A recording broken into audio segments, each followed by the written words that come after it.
Everyone, welcome back to my channel English club. This is Neelam Dhanwani. इससे पहले वाले videos में मैं आपको बता चुकी हूँ कि बच्चों को लिखना कैसे सिखाएं। आज हम उसका नेक्स्ट पार्ट देखेंगे जिसमें कि हम लेंगे कर्व शीट में करने से पहले मैं आपको पहले बिग पैटर्न बताऊंगी कि आप बच्चों को बड़े बड़े पैटर्न्स कैसे करवा सकते हैं। देखिए, मैंने यहाँ पे एक बलून बनाया है जिसमें से मैंने अपर पार्ट उसमें डॉट्स छोड़ दी हैं, जिसमें हमें क्या कराना है, बच्चे को इसमें ट्रेस कराना है। बच्चा इससे ट्रेस करेगा तो हम बच्चे को इंट्रोड्यूस करेंगे कि ये अपसाइड कर्व है। इस तरह से बच्चों को ट्रेस कराना है। इससे बच्चों के कॉन्सेप्ट क्लियर होंगे और साथ में उनकी ग्रिप अच्छी होगी, उनका होल्ड अच्छा होगा कर्व के ऊपर। फिर नेक्स्ट पैटर्न भी मैंने बना रखा है। ऐसे आप डिफरेंट पैटर्न्स में आपको बोलती हूँ, बड़ी साइज़ में आप बनवाइए ताकि उनके कॉन्सेप्ट्स क्लियर हों। ये राइट कर्व है, राइट साइड कर्व। देखिए, अगर इस तरह से कोई आप पैटर्न बनाएंगे तो बच्चों को इंटरेस्ट भी आएगा। नेक्स्ट देखिए, इसमें लेफ़्ट कर्व बनाया है। आप इससे भी बिग पिक्चर बना सकते हैं। अम्ब्रेला बना दिया, फुटबॉल बना लिया, या कोई भी राउंड शेप का आपने बना दिया, पॉट बना दिया, पॉट का हाफ पार्ट आपने रख दिया कर्व सिखाने के लिए यहाँ पर। फिर उसके बाद मैंने सर्कल का भी एक पैटर्न बनाया है, इमोजीज़ बनाए हैं, यहाँ पर इमोशंस शो कर रहे हैं ये सर्कल। अगर इस तरह से कोई हम फेस इमोशंस बनाते हैं तो बच्चे और इंटरेस्ट लेते हैं। तो ये बच्चा सर्कल ट्रेस करना सीखेगा। यहाँ पर मैंने कंटिन्यू कर्व बनाए हैं।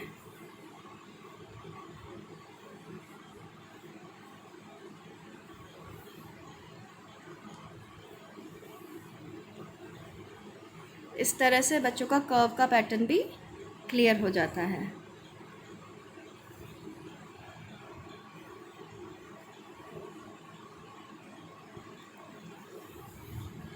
आप बच्चों को बार बार प्रैक्टिस करवाइए, शीट पे करवाइए, स्लेट पे करवाइए, पेपर में करवाइए, ताकि बच्चों के कर्व के कॉन्सेप्ट्स क्लियर हों। ऐसे हम कोई फ्लावर बना सकते हैं, फ्लावर की लीफ हमने बना दी, बच्चों की ग्रिप अच्छी होगी इससे। और स्टैंडिंग लाइन, स्लांटिंग लाइन करने के बाद कर्व थोड़ा सा डिफ़िकल्ट पड़ता है, लेकिन एक बार जब बच्चों को कर्व आ जाएंगे तो बच्चों को A to Z लेटर लिखने में कोई भी प्रॉब्लम नहीं होगी। अब जब बच्चे बिग पैटर्न्स कर चुके हैं तो अब हम उनको शीट पे करा सकते हैं। शीट पे कराने का वही सेम पैटर्न रहेगा। पहले हमें ऊपर की 3 लाइन में कर्व मैंने यहाँ पे दिए हैं, राइट कर्व, उनको ट्रेसिंग करानी है। जब बच्चे ट्रेसिंग अच्छे से करने लग जाएं, क्लैरिटी आ जाए उनकी ट्रेसिंग में, then we can give them free hand writing. फिर लेफ़्ट कर्व हमें कराने होते हैं। ये बहुत ही इम्पोर्टेंट स्ट्रोक्स हैं बच्चों के लिए। अगर हम सही पैटर्न फॉलो करते हैं तो हमारा बच्चा कभी भी राइटिंग में स्ट्रगल नहीं करेगा, उसकी हैंड राइटिंग हमेशा अच्छी रहेगी।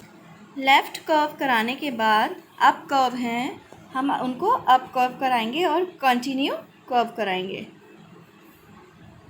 ये जो कर्व्स होते हैं ये कर्सिव राइटिंग के लिए भी बहुत इम्पोर्टेंस रखते हैं, क्योंकि कर्सिव राइटिंग में ऑलमोस्ट लेटर्स कर्व से फॉर्म होते हैं। तो ये स्ट्रोक्स हमें कर्सिव राइटिंग में भी काम आने वाले हैं।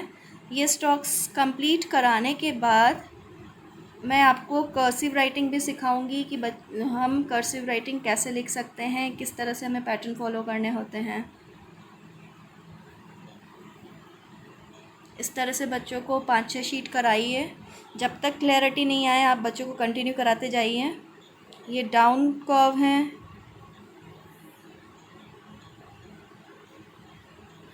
हमारी हैंड राइटिंग का सारा सॉल्यूशन जो है वो इन स्ट्रोक से ही निकलता है। तो जितना अच्छा प्रैक्टिस होगी, जितनी अच्छी प्रैक्टिस स्ट्रोक्स पे होगी, हमारे बच्चे की हैंड राइटिंग भी उतनी ही अच्छी होगी। अब हमने right curve, left curve, up curve and down curve देखे हैं। तो अब हम देखेंगे सर्कल आना भी बहुत ही इम्पोर्टेंट है बच्चों को। तो मैंने बिग पैटर्न्स आपको बता दिए हैं, फिर आप उस तरह से ये सर्कल बनाइए। जब ये स्ट्रोक्स कंप्लीट हो जाते हैं तो हम इनको कर्व वाले जो लेटर्स हैं वो कराते हैं। आप चाहें तो इसमें से लेटर ओ बच्चों को सबसे पहले इंट्रोड्यूस करा सकते हैं, और नहीं तो आप ऑर्डर में चल सकते हैं। जैसे हमने इसमें स्टैंडिंग लाइन आ गई, कर्व आ गए, ये पूरा कर्व से बन रहा है सी। इस तरह से एक एक लेटर आप बच्चों को कराइए, एक लेटर कम से कम 3 दिन कराइए। मैं इतना टाइम इसलिए बता रही हूँ कि कभी भी 3+ एज के जो बच्चे होते हैं, नर्सरी क्लास में जो बच्चे होते हैं, उनको हम एक साथ सारे लेटर्स नहीं करा सकते हैं। अगर आप उनको चाहते हो कि उनका बेसिक जो है वो स्ट्रॉन्ग रहे, वर्ड फॉर्मेशन, उनका लेटर फॉर्मेशन एकदम करेक्ट रहे, स्ट्रॉन्ग रहे, तो आप उनको एक एक लेटर के पीछे 5 डेज़ का टाइम दीजिए। 2 days for oral recognition of pictures, association with the sound and words, and then give them for writing. At least 3 days आप उनको सेम लेटर राइटिंग कराएंगे। तो अब ये सारे स्ट्रोक्स पूरे होने के बाद हम बच्चे को continue A to Z letters करा सकते हैं। लेकिन हमें A to Z लेटर्स का ओरल रिवीजन डेली कराना है जब तक कि बच्चा राइटिंग पूरी नहीं करता है।